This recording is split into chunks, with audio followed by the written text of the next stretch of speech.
Hi there, it's Dan here from Flexxable, and today we're going to talk about how much to charge your clients per lead using the pay per lead model. Let's get stuck in.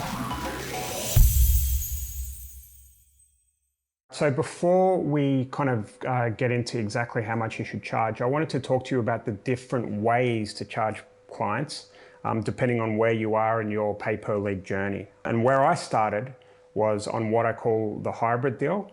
Okay, internally we call that the hybrid deal, but we call it a grandfather deal when we're speaking to the clients, if that makes sense. And I'll talk to you about how this works, right? So the problem is that when you start in a new industry or a new niche, you don't know anything about the industry. You don't know, what your cost per lead is going to be. You don't know what the quality of leads are going to be. You don't know what criteria of lead the client wants. So I'm going to use a mortgage lead, for example, at the moment.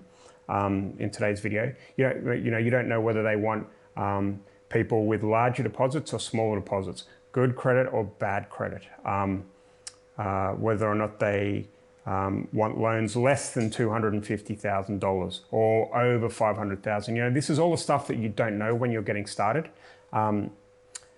which is why it would be silly in a way to go in and say that our leads are $50, let's get started to the client, okay? Because the relationship probably isn't going to last long because you don't know what you're doing, right? And by the way, you can actually, you know more than what you're doing than the client does, all right? So you can still sell really well the pay per lead model with very limited knowledge and experience, and it can get you into trouble, so be careful. So let's talk about this hybrid model, and the way I positioned it when I landed my first serious client back in the day, it was probably about 5 or 6 years ago, is I said, Mr. Client, right, I've had some great experience generating leads in the car industry, and I had at this stage, so we worked with a kind of sell your car fast type company in Melbourne, and I said, it's worked really well, and we've got great quality leads, and I might have showed them some of our funnels and what that looks like. And we've got that dialed in now, Mr. Client. We're looking to get into a new industry, and we love debt consolidation. And we want to work with maybe 2 or 3 partners that we can put on what we call a grandfather deal.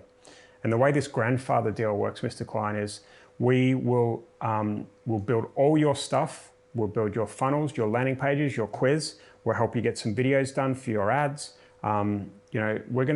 We'll set your account up, we'll get your pixels done, we'll make sure the leads integrate into your systems. We'll do all of this, and we'll only get paid when you close a lead, all right?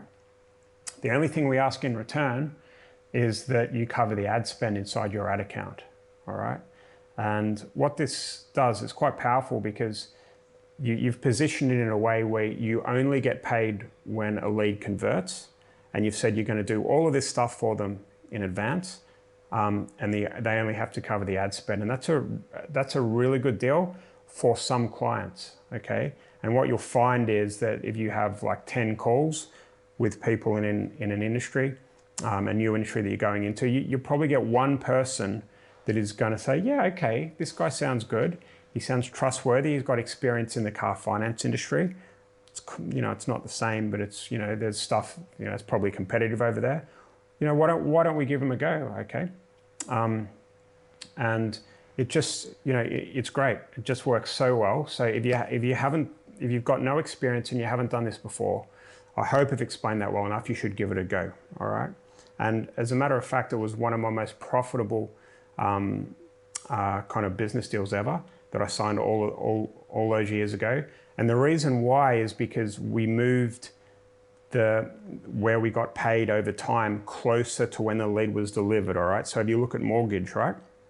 You look at the mortgage industry, a lead happens, and then there's a series of things that the client needs before they can sign the mortgage off, right? So if you look at the lead coming in here and you look at the mortgage over here, hopefully you can see that there could be 3 months gap between there, and that's too long to get paid, right? So what you want to do is you want to see if you can negotiate with a client to get paid when perhaps the documentation is sent out for signing, which could be a week, or I don't know the mortgage industry, but there's probably much faster ways to get paid if you're creative with what you do. All right. And I'm talking about getting paid, and that's important, right? But when you're starting out in a new industry, the most important thing you're looking for is experience and relationships. Okay, it's unlikely that a lot of you are going to smash it out of the park with that first hybrid deal. But what you're going to find out is you're going to find out about the quality. You're going to find out about what criteria the client needs. You know, we're looking at mortgage. They might only want bad credit mortgages that are over $500,000 in lending. You know, and it could be that they're looking for married couples rather than kind of students. So, you know, I'm throwing examples out there, but you know, if you try to go into an industry where and you're dangerous at this point in time, where you're going to charge the client $75 a lead and you send everything to them, what's going to happen is you're going to lose that client quickly because you don't know what you're doing. All right, it's just madness. So my kind of advice is, if you're starting in a new industry, is to really try and you know, land a few hybrid deals, build those relationships, figure out your lead costs, figure out your quality. You know, really work with this company to try and make it work for them, solve their problems, and what's going to happen is you'll get good in your industry relatively quickly, and then you can move on to the front-end pay-per-lead model, which I'll talk about now. Okay, so now you're rolling, right? You've got some experience in an industry. You've done a hybrid deal.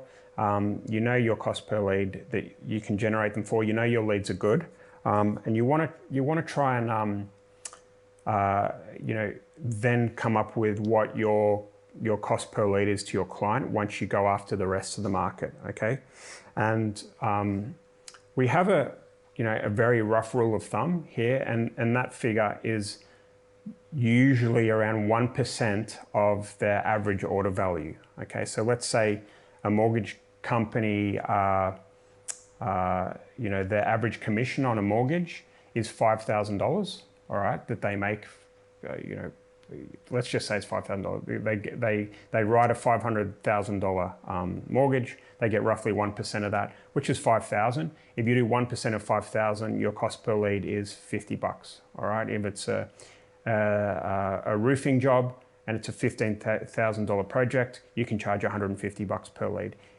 If it's a kitchen remodeler, which is an average of $30,000, you can charge $300 per lead. And you know, it's a very rough rule, but you should kind of use that as a yardstick when you get going after you've got some experience. All right, but maybe a better way to kind of do it, if you do have experience and you do know your cost per leads, is to look at how much it's costing you over, you know, let's say the last 4 weeks rolling average. All right. And my experience generally has been that if you're generating the lead for $25, you'll be able to sell them for $50 to $60. Okay, you're looking at making 100% markup on your cost per lead, and you should be good to go with that. The only thing I would say is that over time, the cost per lead that you're generating goes like this. Okay, what you'll find is that at certain points of the year, all of the big advertisers are coming in, like Black Friday sales or whatever, and your prices will go up, maybe above what you're getting paid at times. But then what you'll also find is after Christmas in January and February, your cost per lead's super cheap and you're killing it. So, you know, I've seen this with someone I'm coaching in the solar industry over here in the UK, and he's generating the leads for about £15. 15 pounds, I think, and he can sell them for 60. And he's like, yeah, maybe I'm charging too much. But I said that, you know, your cost per lead is going to go up over time, right? And there's going to be times when it's more expensive than you would like. So make sure you stick to your guns at that $60 per lead, and you're going to have some margin for when times get tough.